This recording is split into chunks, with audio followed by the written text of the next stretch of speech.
मग ते उत्पन्न वाढवायची कशी? लोकांच्या खिशाला चाट न लागता, कात्री न लागता, लोकांचे खिशे न कापता आपण या गावचं उत्पादन वाढवू शकतो, हे तिने तिच्या भाषणात सांगितलेलं आहे. अनेक अशा उपाययोजना आहेत की ज्या आपल्याला खऱ्या अर्थानं राबवायला पाहिजेत. मी एकदा मंचरच्या अण्णासाहेब आवटे कॉलेजवरती स्वतः वळसे पाटलांना सांगितलंय, गेली 4 वर्ष मी पाठपुरावा करतोय, माझ्याकडे सगळ्या अर्जांच्या प्रती पाहायला मिळतील. त्या ठिकाणी सुद्धा आपलं मंचर सुधारावं, मंचर विकसित व्हावं या दृष्टीने त्या आवटे कॉलेजवरती त्यांना बोललो की वळसे पाटील साहेब, जर या आवटे कॉलेजवरती आपण काहीतरी वेगवेगळ्या प्रकारचे कोर्सेस नाही काढले तर भविष्यात आमचं अण्णासाहेब आवटे कॉलेज बंद पडेल.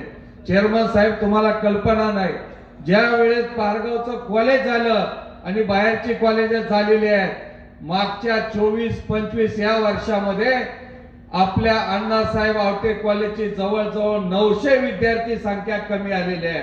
एकेकाळी 3,500-4,000 हजार विद्यार्थी ज्या कॉलेजमध्ये शिक्षण घेत होते त्या कॉलेजमध्ये आता 2100-2200 मुलं फक्त शिकायला येत आहेत.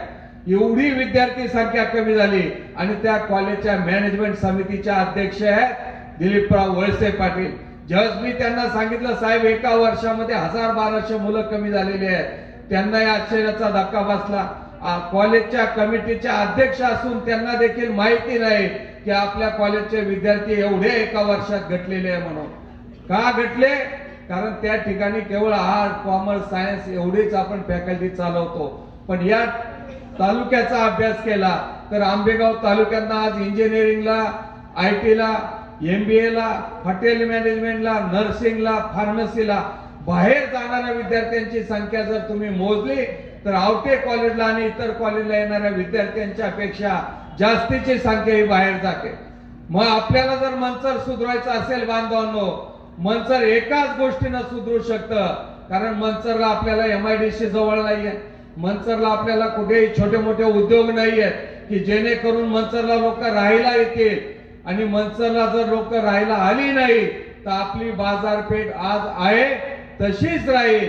मंचरचा विकास म्हणजे मंचरच्या बाजारपेठेचा विकास. आणि मंचरच्या बाजारपेठेचा विकास कसा होईल? जर मंचर मध्ये जर बाहेरून काही लोक राहायला येत असतील तरच मंचरची बाजारपेठ सुधारेल. आजही आमच्या ह्या उभ्या बाजारपेठ